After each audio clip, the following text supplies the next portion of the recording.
for teaching us how to tread the path of perfection. Thank you. Now, next speaker is our sister Sandhya Rani, our future. She is the one who will lead the Theosophical Society and its movement in the next decades. She is from the Karnataka Federation, the very powerful federation, which has got not only largest number but also very effective people. And she is a double postgraduate. That means she will cut anywhere. She is a Canada and also a law. And she is occupying a very important post called for the HUDCO, Housing and Urban Development Corporation in Karnataka, and building houses and flats. And if you want to settle down in Bangalore, please contact her. And she has started a few books of theosophy also, and she is conducting study classes at many places, Bovali, Noida, and that too in Kerala, Odisha, and other places called Karnataka. She is also during the conventions, during the pre-COVID days. She was always there with the ever-smiling face from throughout the 24/7. She will be there receiving guests, allotting rooms, and asking their many queries in many languages and all that. So our aim is to spread theosophy to the nook and corner of Karnataka and India. We wish her all well, and now she will speak to us on the inner light of soundlessness. What is needed for perfection? Very tough topic. She will tell. Welcome.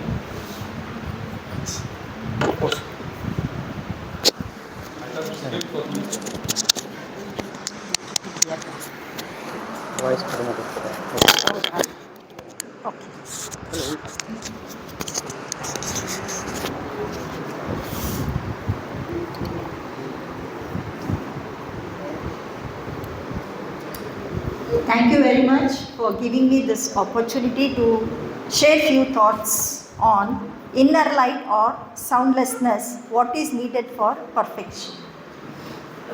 When I came to know that this is my subject, I was very much confused. Can you please help me out? What is required? What is needed for perfection? Inner light, please raise hands. Inner light is required for perfection or not? Soundlessness, please raise hands. So it's again confused state. In my subject, there are three things which are important. One is to know what is inner light. Second one is soundlessness. And third one is perfection. What is needed for perfection? So what is perfection also we have to know a bit at least. So inner light means we all know that each one is the embodiment of light only, and it is permanent.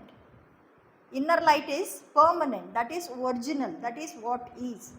We are all the ray of Parabrahman. So inner light is there. Only dust has covered it. We have to wipe it out. What is said is, be a light to oneself, or you are your own light. Just now we chanted universal prayer. Oh hidden light shining in every creature. That hidden light is there in every creature, manufactured creature. So the mind, it is like a mirror. It gathers dust while it reflects. It needs a gentle breeze of soul wisdom to brush away the dust of our illusion. Because we are all covered with illusion or avidya. So in the light on the path, it says, we all work and sacrifice, but it is not sufficient to gain the highest development. One needs to develop one's devotion, and above all, to develop one's power of response to the inner light. One has to develop the power of responding to our inner light. Then what is that hindrance to our inner light? We cannot see, so there must be some hindrance, no? So what is that hindrance means? In At the Feet of the Master, very clearly it has been mentioned about it. That is pretense. Pretense. We all pretend. We are all part of God. We are all God itself. But we don't identify ourselves like that. We all pretend.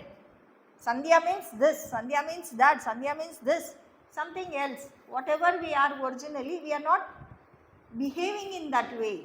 We are also, pretense is an hindrance to the pure light of truth.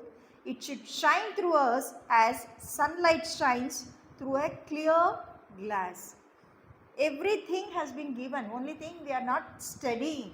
Number one, study. Next, meditation. Third one is, ultimate is, we have to land up in service. So where to find out? Where it is lying? So how to find it out means, we have to seek it in the hall of wisdom. In Voice of the Silence, it's very clearly mentioned. There are three halls. Hall of ignorance, hall of learning, and hall of wisdom. So when we are working, our conscience is working in hall of wisdom, we can seek it. The hall which lies behind, wherein all shadows are unknown, and where the light of truth shines with unfading glory. That is what it says. When we learn that, then there is no cure for desire, no cure for love of reward. We all want. Someone has to give some reward for whatever we are doing. No cure for misery of longing, save in the fixing of sight and hearing upon what that which is invisible and soundless. Begin to practice it, and so 1,000 serpents will be kept from our path. Hence, we have to live in the eternal. Are we living in the eternal? No. So, why? Because that sound is there. That is why in my subject it's very clearly given, inner light or soundlessness, what is needed for perfection. Because always there is sound. Sound belongs to what? Sound belongs to our senses. That is to the personality. When this sense of sound came to us means it's very nice. First is sound. Second one is we developed. Human beings develop in evolution. Second one is touch. Third one is sight. Fourth one is taste. Now we are fifth sense is developing, that is smell. The minute I come from the office, if my sister-in-law is cooking, I'll know which sambar that she has made that particular day. From the smell, I can make it out. Whether salt is less or the spice is more. In smell, we can make out. Aram se, it's really easy. The next one is we have to develop clairvoyant. Then finally, we will end up in spirituality. Even in morning, Bharat Samaj Puja, we have chanted, no? Shabda Sparsha Rupa Rasa Gandhame Shuddhyantam Jyotiraham Viraja Vipapma Bhuyasam Swaha. So, when it developed in us, it's very interesting. It is the first sense which human being got when we were in etheric form. That sound developed in us when we were evolving in first race. First race. Now we are in which race? We are in fifth race. That's why we are developing smell. So from that time onwards, that sound is coming. That's why we are unable to keep our mouth shut or our mind shut, because it is there. It has rooted very deeply within us. In sound, we all know that there are two types or two kinds. One is external, another one is internal. External sound can be stopped. Morning we all saw, no, when Srinivasan was practicing, pin drop silence was there. With little efforts we can stop the external sound, but it is very, very difficult to stop the internal sound. Why? Because our mind is always creating sound. So what is very, very important is to stop our inner sound. This has to be understood first. When we know about it, then we can make it into soundless. That is important. That is my subject. So how to do it is the question. We have to have faith in our higher laws. We all know, as member of the Theosophical Society, we are all always working in, we all come under law of karma, law of incarnation and law of evolution.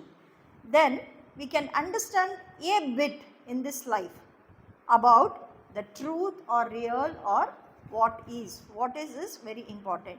What is the tool? How to understand about it means it's only the mind. Just now Dr. Ravindran explained about the left brain and the right brain, everything. That is the brain. Here we are dealing with the mind.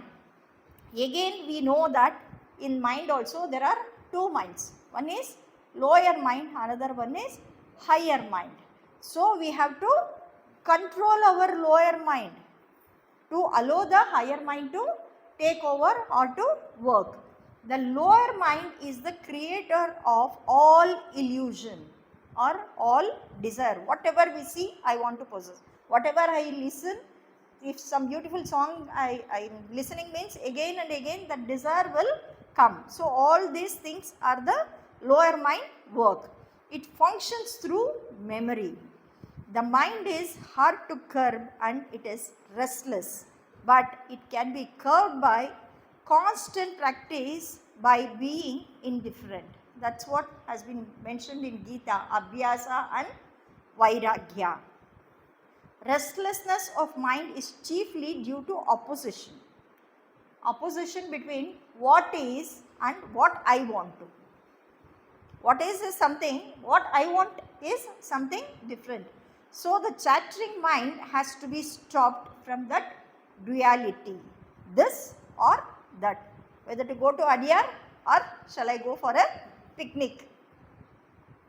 3 days holidays are there. So to go to Adyar. So what is or what I want or how to choose, that is very, very difficult. The mind is like a magnet. It attracts, at the same time it's repelling also. And the nature of its attraction and repulsion can be determined by ourselves. That is raga and dvesha. So Sri Ramana Maharshi says about stopping our thoughts. One can only stop the flow of thoughts by refusing to have any interest in it. Always we are interested in this thing or something. Again it is the lower mind action. So constant thinking means constant vibration. Constant vibration means constant waste. We should close our ears to outside sounds. It may be melodious or it may be harsh also. So how to stop the external sound means when one has ceased to hear the many, one may discern to one. The inner sound which kills the outer sound. During meditation, in case if we are seriously sit for meditation, outside whatever the sound is there, how much ever the noise is there, it doesn't come into us. We cannot recognize also. Are is it? I don't know. I was in my meditation. That's what we say. So how to listen the inner sound is the thing. The doer and the witness. There are two things. The radiator and the radiation. Light in the sound and sound in the light has to be one, which is perfection of all knowledge. Again in Voice of the Silence it's mentioned, behold, thou hast become the light, thou hast become the sound, thou art thy master and thy God, thou art thyself the object of thy search, the voice unbroken that resounds throughout eternities except from change, from sin except the seven sounds in one, the voice of the silence.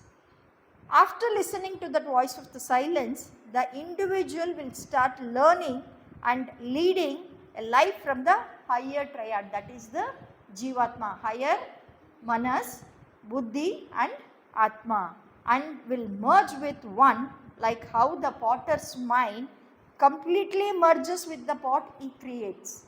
He will not deviate because he is shaping that pot. in the same way, so one has to be always alert and aware. How means clarity has to come to us. That discrimination is very, very important.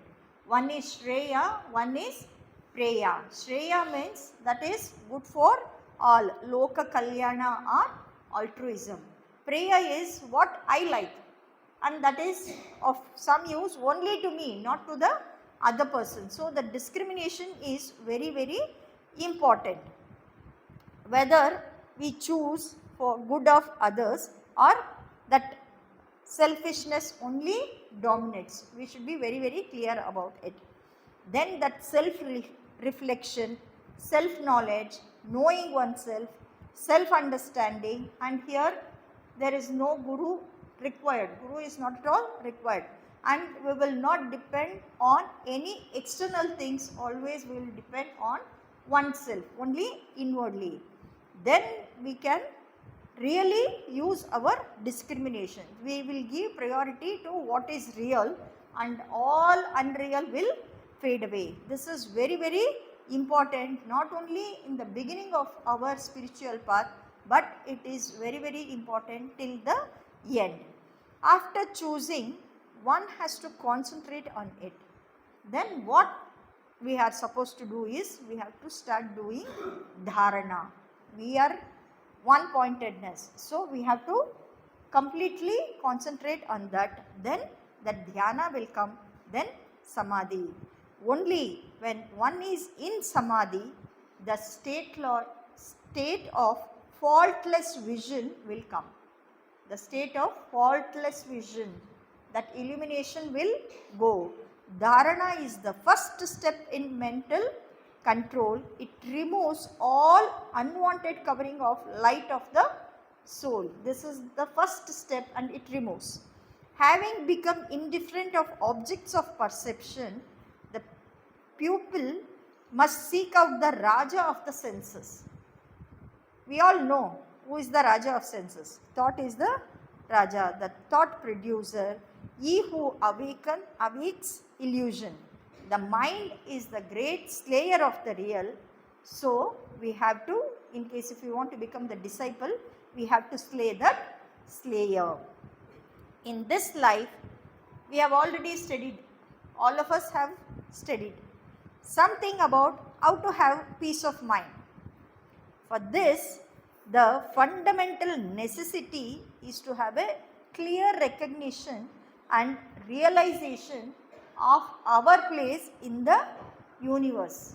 So majority of the people might have already read, I.K. Taimini has written man, God and universe.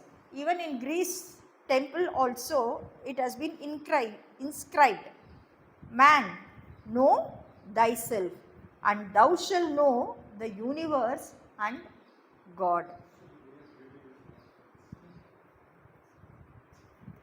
We know that God has created this world from Nada. We all know that Nada Brahma.